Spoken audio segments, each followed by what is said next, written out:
All right. Hello, everybody, and welcome to the not Sunday, now Monday, Astro Love and Sex Astro show with your host, me, Rachel Z. And we're going to be talking all about Black Moon Lilith in astrology and from the lens of a love and relationship and goddess perspective.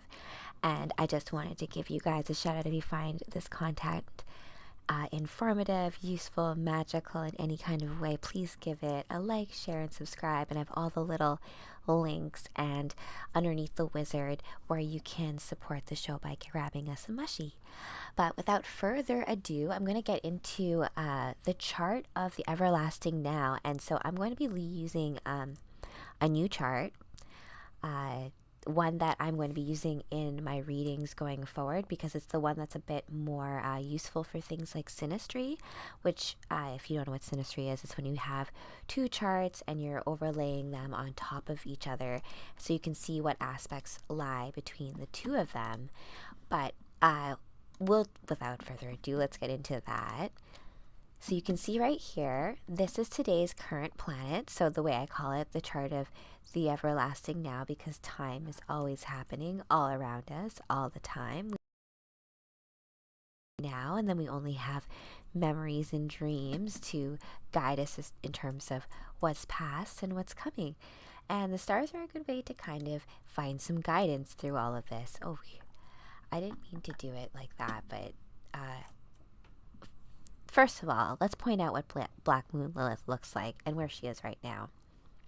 So she's here. You can see here, she looks kind of like, I'm going to get into how Sailor Moon relates to all of this astrology, because her story is kind of funny, and Sailor Moon I'm going to get into in just a moment. But so see here, this is Black Moon Lilith. She's got a little X here and like this moon here. And right now she is in... This is Leo, Libra, Sagittarius. So this is Virgo. I don't know why, because anyways, she's in Virgo right now. So Black Moon Lilith is in the sign of Virgo, which is a very, I would say, an interesting placement in terms of, I'll get into Lilith in just a moment. We're going to go into just a reading of the chart itself. I just want to make this not so big anymore. There we go. I did that quite dramatically as if I meant to do it, but I did not. All right, so let's just go into where the luminaries and planets are currently sitting in the sky. So the sun is sitting in Sagittarius, 26 degrees. We're almost in Capricorn season because Christmas season is upon us, and that all comes with its solstice, which is coming up, as well as a change of the signs and seasons. And so we also have the moon in Pisces. Ooh, this is a nice moon. Moon in Pisces, I always say whenever I do like a birth reading, is that comes with it a very naturally psychic ability and natural inclination to be aware of the worlds that are unseen, since Pisces is ruled by Neptune. And so, yeah, so the moon is in Pisces. I would say that this evening or in this time space, even daydreams, to pay attention to what messages may appear in them and to follow your intuition or make note of them. I don't know if any of you keep a dream journal, but I highly recommend it. It's a crescent moon too. So this would be a crescent moon on the waning side. So a waning crescent moon because we're approaching, I believe, are we approaching a full moon? Don't quote me on this. I believe so, yes. Because it's moving it this way. Someone quote me if I'm mistaken right now. I was doing all this prep for Black Moon Lilith. The moon is also hard to keep track of in some regards because she is ever changing. There's a quote from Shakespeare where they say that in Romeo and Juliet, swear not by the moon, for she forever changes. Instead, swear your love by the sun. And speaking of the sun is right here and accompanied by Mars and Mercury. Mercury is in retrograde right now. Yes, that's right. Mercury is in retrograde, and Mercury represents things like communication and thought and memory and all of this mental state stuff. It also rules 2 signs. It rules both Gemini and Virgo. Some might also say that Virgo is ruled by Chiron, but yeah, there's also the idea like the caduceus, if you think of healthcare, that's related to Virgo and nursing and service. So having Black Moon Lilith there is also another bit of like feminine power to kind of think of if you think about it. Going back to where the sun is and looking at who is accompanying the sun, the captain of our soul right now, see coming very close to Capricorn. So Mercury, yes, is in retrograde in the sign of Capricorn. If you take it as an idea of retrograde as like going inward with the themes of communication and thought and all of those things, like for example, you're more likely to be misunderstood in a Mercury retrograde. So it's like better to work on things of communication, like inner communication. And in the sign of Capricorn, it's a good time to kind of be your own editor, be your own critic, be your own synthesizer before anything goes out into the world in terms of communication. It's not the time right now to, unless you get messages otherwise, but ultimately, if you want to, more than likely want to be sure that you're doing the appropriate work ahead of releasing anything out as it comes to communication. And over here we have Mars, which is the drive to kind of get anything done, and that's sitting in Sagittarius with the sun. So this whole Mars and the sun together provides a lot of energy. It provides a lot of power and drive and ability to get ish done. So you can take this energy to work on yourself from an inner level. I mean, like, it is becoming the darkest night of the year. It's a good time to go inward, to find your inner light, all of that good stuff. And we also have a lot of stuff happening in the sign of Pisces, which is the dream world. And of course, you got moon, which, as I said, super psychic kind of moon, super dreamy, with Neptune, which is the higher octave of Venus, and also rules dreams. But I know that, I don't know if it's still in a square. Sun square the moon, no, okay, and then no, sun conjunction Mercury, the sun is conjunct Mars, the sun is trine Jupiter. Trying to see if it's, yeah, the sun is still square Neptune.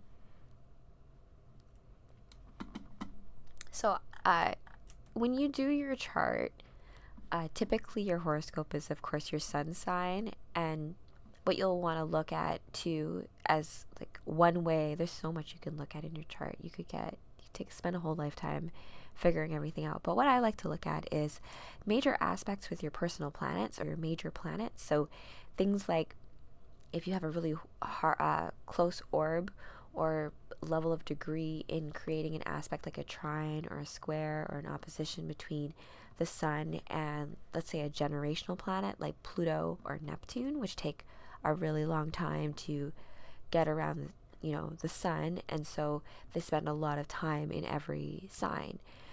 Those planets are activated when they make an aspect or create an angle with personal planets such as the sun, which represents your like captain of the soul, as I said, the energy, the fuel, the fire by which you live out this existence. And then things like Mercury, which is as I said, your personal communication, how you communicate, how you think, how you approach even emotions. And the moon is your inner world, your subconscious. So if those are making aspects with planets that are more generational, those themes become more accented in that individual. And so if we look at that as like on a grand scale, like a bigger scale, a bigger scope, then that is a matter of, we're looking at the chart of the now to look at where everybody's at on a cosmic level. And so looking at the fact that the sun is still square Neptune, and that comes with it this idea of trying to practice.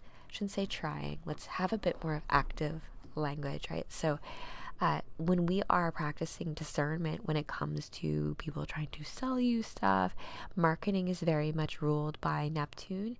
and this idea of playing on the subconscious needs and wants and filling in holes with like materialistic things and selling stuff that you don't really need to make you happy. So I mean, I took psychology in university, so Freud's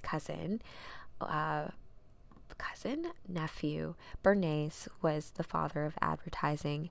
And, you know, it's true. Like, I had a professor once in university who, she was hired by Coca-Cola to figure out a way to have people have love for an inanimate object. Yeah, so stuff like that. So, like, in terms of the words that you use and the symbols that are used, the colors that are used in advertising campaigns, they all come from knowing the human psyche and the subconscious. And that's all like related to Pisces in some regards, but also related to Scorpio in other regards as well. So taking a look at that, you can think of like the greater psyche of the whole by looking at the psyche of the individual. But here we got the moon and Neptune in Pisces, and we also have Saturn, our fun teacher, our really strict teacher sometimes, also in Pisces. So that's a lot of action happening in the land of the dreams. So I would say pay, as I said before, pay attention to those dreams. The South Node, which the lunar nodes are a good way for me to segue back into Black Moon Lilith, because they are points within the Astro, in the Astro chart, that are not like, you can't look up and be like, oh hey, there's the lunar node of the North lunar node, or there's the South lunar node. They're mathematical points based on other things going on in the chart, mainly with the moon, of course, but there are other things to keep in mind. But I'm not going to get into the full details of that. That's going to all go on like the website on resources page somewhere. So going to the South Node, I was like looking at the South Node because my personal perspective is that the South Node, the tail of the dragon, opposite the North Node, which is the head of the dragon. So Ketu, Rahu, which is the head, and Ketu, which is the tail. And looking at the tail and the South Node gives you clues into past lives and past selves about where we may be falling into. Like, you shouldn't be chasing your own tail, right? You should be moving forward with what purpose is here. And there's a lot of activation here of like your inner warrior heart and standing up for what's right in order to achieve healing in the sign of Aries. So meaning in the past, we may have been in a position where we have had to say yes all the time just to keep the peace. We have to look at the shadow side of every sign when it comes to looking at things, because Libra's very idealistic and wants the best for everything, and will almost like self-sacrifice as a result of wanting to keep that peace. And so, you know, we need to look at where we need to step into ourselves as ourselves, use this time perhaps while Mercury's in retrograde to synthesize and alchemize the best way to approach how to communicate and represent ourselves. And that's a great opportunity to go into Black Moon Lilith. So I'm going to flip back to this maid. I'm going to do my little introduction. I had a little introduction written out about her. So Lilith, also known as Black Moon Lilith, illustrates the shadow power of the feminine, the inner bad biatch. So Black Moon Lilith can also be seen as a sign of liberation and autonomy, and can speak to the power of a woman. And Lilith is not a physical luminary or planet. She is a calculated point, similar to what we spoke about with the vertex last time, or like the lunar nodes, which I just mentioned.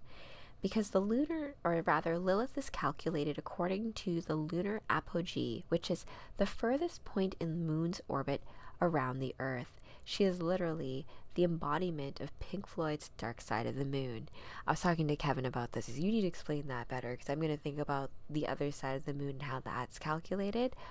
I'm going to do a post about this to explain a little bit more about how that is calculated, but it's a matter of, that's why the moon moves rather quickly, but Black Moon Lilith takes about, I think it's like 9 years to get through each sign. So almost considered a dark warrior goddess, Lilith was demonized, and originally appearing in ancient Babylonian texts and in the Bible as Adam's first wife, she refuses to be dominated. The Black Moon Lilith is a void, an absence, a missing piece. Likewise, Black Moon Lilith represents our deepest repressed desires that yearn to be expressed. It speaks to the darkest parts of ourselves that we're often afraid to acknowledge, or where we feel criticized or misunderstood or made to feel shamed. And in Sailor Moon, the Black Moon Lilith is symbolized by Black Lady, as she is the grown-up, dark version of Sailor Moon's daughter, who ends up competing with her, which is kind of creepy actually, for the affections of the Earth Prince Darien. And so she is a villain. She's a bad guy who ends up going through a redemption arc to reclaim the fullness of what it means to be a moon goddess princess. So with that, I'm going to go into that's an illustration of Miss Black Lady, but I'm going to get into, hopefully you can hear it. I tested this ahead of time, so this should work. So this is, you can see, she gets like overtaken.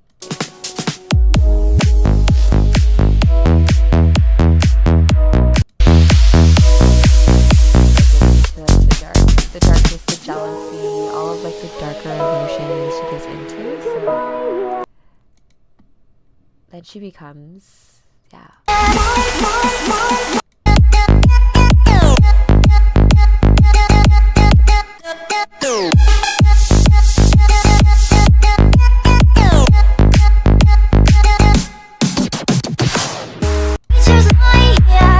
Let's repeat. And then I have the Japanese version of Usagi versus Black Lady. And I remember when I talked about moon goddesses, about how in China or in Asian culture, I think it was Japan and I think China, there's myths about bunnies and rabbits being on the moon, and Usagi translates to white rabbit.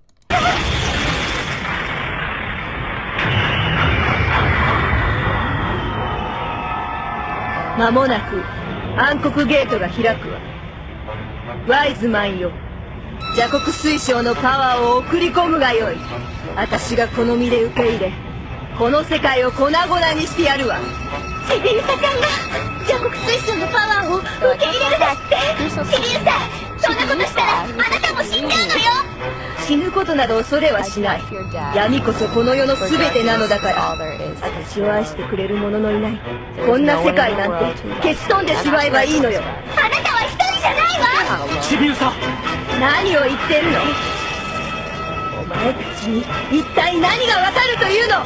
シリウサ、分かって。私たちはうるさい。黙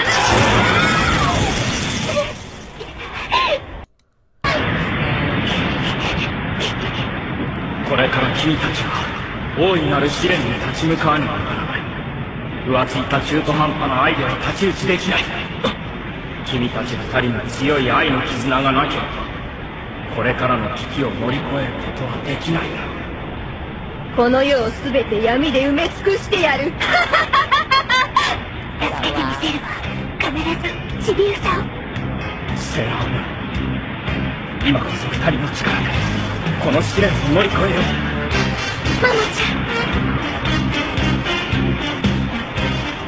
シリウサ、今助けてあげるから。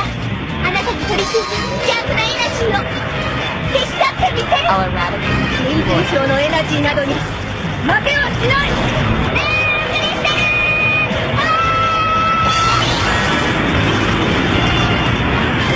何？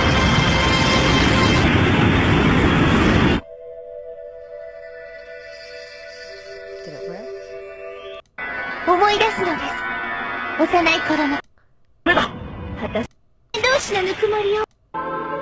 今あなたが感じているその気持ちこそが人同士のぬくもり。なぜそれほどまでにして私のことを。私もあなたを愛しているからよ、シリウサ。私はみんなに愛されている。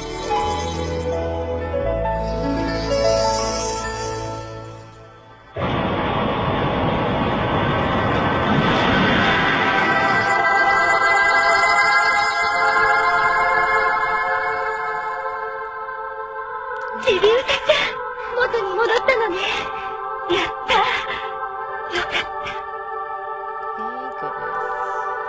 heinous. You are a heinous evil bitch.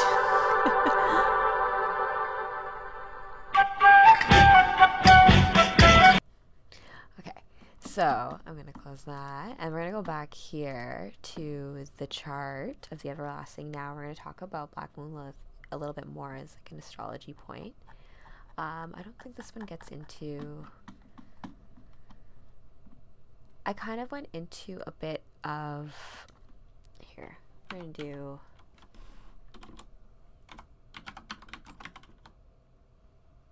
Yeah. Just so we can end it on this note and then we can say goodnight. I like cafe astrology if you're looking for... because interpretation is all, I think, personal, but like if you're starting out, I think cafe astrology is a good place to start to kind of like get into some details as to where your planet placements are. And so the astrology of Black Moon Lilith. So Black Moon Lilith is not a planet or body, but rather a point and should not be confused with the asteroid. There's an asteroid named Lilith as well. And you can look up your Black Moon Lilith sign here. There's a calculator here. I'll actually leave this in the show notes and when I repost this live. And so you can kind of see where your Black Moon Lilith lies. And you can also see if there are specific aspects unique to that Black Moon Lilith, because it's all about figuring out where in your own life we have experienced shame for enacting certain things that sign's themes are. So an example would be Black Moon Lilith in Taurus. I don't have this, but I am a Taurus. So Taurus is themes of like luxury and money and value and monetary worth. And so these folks can maybe be a bit more shameful about those types of themes, or even things of like luxury and feeling like enjoying yourself. You can be really guilty about any kind of pleasure and stuff. So that's just an example of where like there's like lessons to be found in Black Moon Lilith. And you can see where like in your natal house, where Lilith is by sign and house and aspect, is where you may have felt ashamed or shamed or ridiculed or stifled or deeply misunderstood or repressed in some sort of manner. And for whatever reason, if you are wary of expressing those traits or parts of your personality freely and unapologetically, then you can feel quite uncomfortable with people who are doing so. So it ends up being like, if we don't have it integrated, then we'll project that out and like dislike people who are doing the thing that we are supposed to be doing. And this relates back to even the character conversation I was having with my friend Arthi, which you can get at the Truth, Beauty, Freedom, and Love show, episode 6, where we talk about our character inspirations and how there are certain characters, just like Batgirl, who like at first annoy me, but then over time you gain respect because you get to understand where in that character the stuff that annoys you or irritates you, or you're like, what the heck, are things within you that maybe you need to like work on or cultivate, or like realize where they are balancing you in some sort of way. So all of that kind of good stuff from Black Moon Lilith.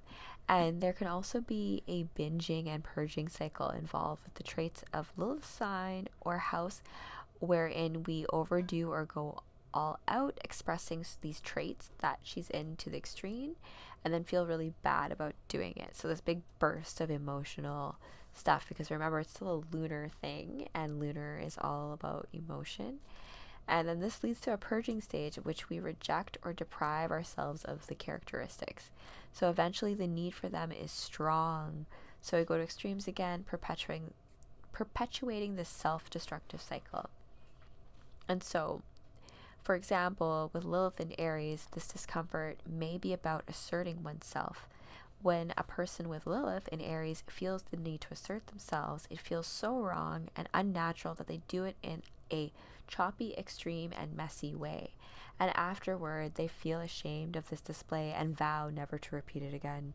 The cycle recurs until they've worked on accepting that self-assertion is their right. And then there's no need to feel guilty about it if it's done in a healthy way.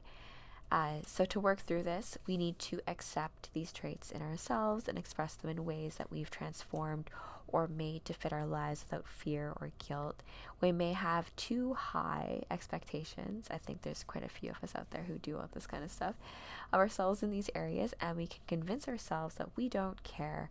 It's difficult to go there since fear and shame can be in the mix, but it is also empowering. And there's also explainer here. Like, I would normally do a card reading for this. I'm going to save that for later on in the week, as I am adjusting my live streaming schedule and getting that all up to date in terms of all the different platforms, and having that all be organized as far as what's on Golden Sugar and what's on Rumble and what's on TikTok and what's on whichever. And we're just making a big effort to get away from Instagram and a lot of that kind of stuff. So you can see here there's like the signs in the houses. So there's Lilith in Aries, Lilith in Taurus, Lilith in Gemini. Let's take a look at what Lilith is in Virgo, just as a way of looking at how it can be exemplified in what's going on in the cosmos as it currently stands. So Lilith in Virgo has felt ashamed, off, or wrong about paying attention or special attention to the practical side of life, attention to the details, organization, and routines. So they may go to pains to prove that they're not ordinary, worried or eager to please, or concerned about details enough to perfect or craft a project. Leaving many projects unfinished can be a sign of perfectionist expectations. This way, they don't have to deal with the prospect of not producing something perfect. Yeah, it's like a little bit of a starting something, because the dream of it is always going to be better than what actually ends up showing up. So like, it's just like that. Yeah, so that can be tough. Extremes of behavior and binging and purging in these areas can be a sign of imbalance, and working on self-acceptance is the key to empowerment. This also can apply to Lilith in the 6th house. So yes, it's about not being ashamed of being super detail oriented, and this whole idea of, like, I've had a few friends when I was growing up that were Virgos, and the perfectionism, like, and almost being like not finishing something, because then like the potential of it always remains open, of it potentially always being done. I think that I can understand a little bit of that as well, of you have an idea in your head, and so there's like a bit of leaving projects unfinished as a way of ensuring that you won't do something and it just ends up like falling short of what you like wanted it to be. But then you'll never really know, right? And then you can't just try it again and then maybe perfect it the next time. So there's like these perfectionist expectations. Like, it's good to have synthesis and refinement, and being aware of like going back. And what I was even saying about the chart of now is that like this here, like with Mercury being retrograde in Capricorn, is like an ability to go back and like edit, rethink things, reorganize things, work on things just a little bit more before it can be released. And doing that, I think, is something that is not the same thing as like never releasing something from a fear perspective of it like not being good enough. Because if you truly have like put the love and the blood, sweat, and tears and all of that into a project, whatever it is, then ultimately you have to also have the courage to put that out there. And yes, it may be criticized, and yes, it may be judged, but if you yourself from an inward perspective have known you have done the work as it comes to what you've put out there, then ultimately it won't really matter, because you'll just know that they're haters. So and then like, who cares? You can't please everybody. And that's a learning I think all of us can take with us. So with that, I think Black Moon Lilith can teach us where we look at where we felt shamed in the past, and then have the courage to step into the strength, to step into an ability to find empowerment in being able to try again, and have the inner courage and inner strength and inner resilience to truly get and truly be who you really are, right? All right, So, with that, my star seeds, I hope that you have a beautiful day wherever you reside in the cosmos, wherever you are. And I will catch all of you on Wednesday on this channel for Warrior Goddess Wednesday. And we are going to be looking at, oh my goodness, I had it in my head as to what I was going to be, what I think it's going to be wife goddesses. Yeah, wifey goddesses, because it's all going to be part of the whole goddess storytime serenade series that I'm going to be working on. And because those who tell the stories rule the world, and so what better way than to like do some retelling of tales in the way that I remember them being told to me, just like how our ancestors did an oral tradition of stories being told, word of mouth. And just like the telephone game, you add your own spin to the story as it goes. And that's why you end up with different versions of things, and that doesn't make any of them wrong. You just can have favorite ones and ones you don't like so much, and they can all coexist and be true. I think people need to realize that we can all play together and it'd be cool. All right, everybody, have a great evening. Bye.